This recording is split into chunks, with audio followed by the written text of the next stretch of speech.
పెను సంచలనంగా మారిన అదానీ ముడుపుల వ్యవహారం అమెరికాలో కేసులు నమోదు కావడం తెలిసిందే. ఈ నేపథ్యంలో ఈ ఇష్యూ అటు తిరిగి ఇటు తిరిగి ఏపీ మాజీ ముఖ్యమంత్రి వైఎస్ జగన్మోహన్ రెడ్డి మెడకు చుట్టుకుంటున్న వైనం తెలిసిందే.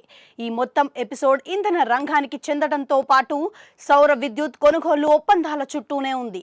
తాజా పరిణామాల నేపథ్యంలో అప్పట్లో జగన్ ప్రభుత్వంలో విద్యుత్ శాఖ మంత్రిగా వ్యవహరించిన బాలినేని శ్రీనివాసరెడ్డి స్పందించారు. పలు ఆసక్తికర విషయాలను బయటపెట్టారు.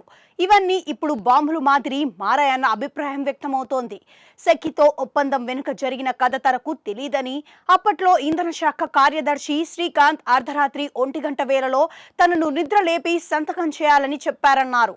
తనతో ఏమాత్రం చర్చించకుండా నేరుగా ఫైల్ మీద సంతకం చేయాలని కోరటంతో ఏదో మతలబు ఉందనిపించిందని, అందుకే తాను ఆ అర్ధరాత్రి వేళలో ఫైల్ మీద సంతకం చేయలేదన్నారు.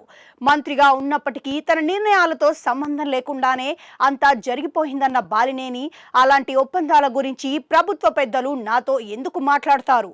అప్పుడప్పుడు శ్రీకాంత్ వచ్చి సెకీతో కుదిరిన ఒప్పందాల గురించి చర్చించేవారు, కానీ ఎప్పుడూ పూర్తి వివరాలు చెప్పలేదు. సంబంధిత మంత్రిని అయినప్పటికీ ఒక్కచోట సంతకం చేయలేదు. తర్వాతి రోజు మంత్రివర్గ సమావేశం ఉందనగా అర్ధరాత్రి 1 గంట వేళలో శ్రీకాంత్ ఫోన్ చేసి సెకీతో ఒప్పంద దస్త్రంపై సంతకం చేయాలని కోరినట్లుగా చెప్పారు. అయితే అందులో ఏదో మతలబు ఉందని భావించి సంతకం చేయలేదన్నారు. పూర్తి వివరాలు తెలుసుకోకుండా ఎలా సంతకం పెడతామని నా పిఎస్ అంతకుముందే అప్రమత్తం చేశారు. దాంతో నేను సంతకం చేయడానికి నో చెప్పా. కాసేపటి తర్వాత శ్రీకాంత్ నా అడిషనల్ పిఎస్ కు ఫోన్ చేసి సంతకం పెట్టకుంటే ఫైల్ను మంత్రిమండలి సమావేశానికి పంపాలని చెప్పారు. ఆయన చెప్పినట్లే మంత్రిమండలి ముందుకు తీసుకెళ్లా. కేబినెట్ అనుమతితో ప్రభుత్వమే ఒప్పందం కుదుర్చుకుంది. నేను ఎక్కడా ఒక్క సంతకం చేయలేదు.